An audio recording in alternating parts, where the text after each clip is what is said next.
public health, or when we talk about health, it's not just about treatment or curative part of it.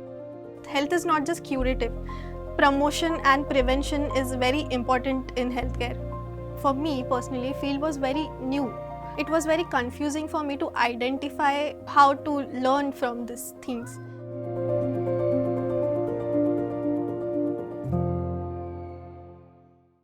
Hello, my name is Prashvika Nakle. I come from Pune, Maharashtra. Right now I am at Udaipur at Basic Health Services for my field practice 2. So our field practice 1 was in urban slums, where we were trying to understand community. We were trying to understand how the community lives their daily life, their occupation, their surroundings, their housing, basically social determinants of health, how is it connected with the community, how they understand their health and illness. And in field practice 2, we are working with the organization Basic Health Services, how the organization works with the community to solve their problems. This is based in a rural area, remote areas. So here, for example, there is high prevalence of tuberculosis, TB. So how the community or how the organization, they both of them work together to solve the problem of tuberculosis. Before we came for FP2, we were discussing in classroom about Alma Ata, how primary health care came into existence, and what we learned was the principles like equity, appropriate technology, comprehensiveness. So here, when I came to the field, when I came to BHS, when I visited the Amrit clinic, how I saw equity was that some patients who were not able to afford the treatment, for them the treatment is free. No one is denied treatment because they don't have money. They have full support from the clinic. Then there is integration of nutrition. There are many fulvaris here. In Manpur itself, there are like 6 fulvaris which works for nutrition, who takes care of the kids between 6 months to 5 years of age. It's really important to focus on the nutrition at this point of their life, and the fulvaris are a really great example of integrating nutrition with health.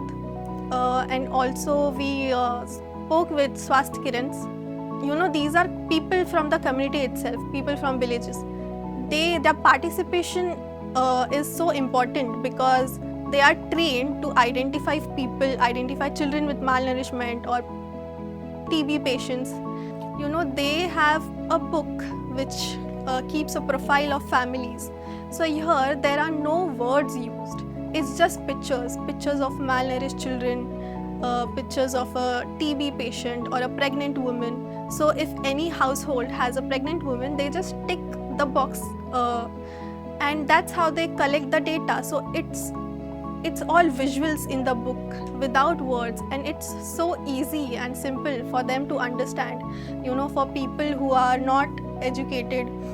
Here on field, we are learning these things. We are not just hearing about it, we are not just reading about it, we are actually seeing them. For me personally, field was very new. I have not visited a rural area or urban slums before this.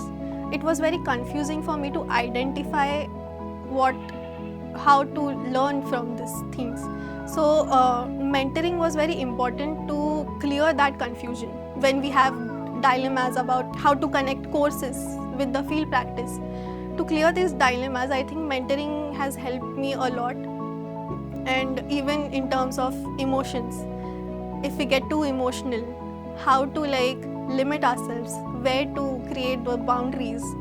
Mentoring teaches us how to deal with our own emotions, how to turn our emotions into a learning factor. Being in the field has really made me learn a lot of things. I think it has made me empathetic and to be aware of my own privilege, and it has also made me sensitive towards all the social issues that people face, and that health is not just related to treatment or the physical structure of the body. It is more of social and political also. It has made me question things around me. Further, I would also like to deepen my understanding and keep learning about the community, about the challenges that they face, so we can have a better solution.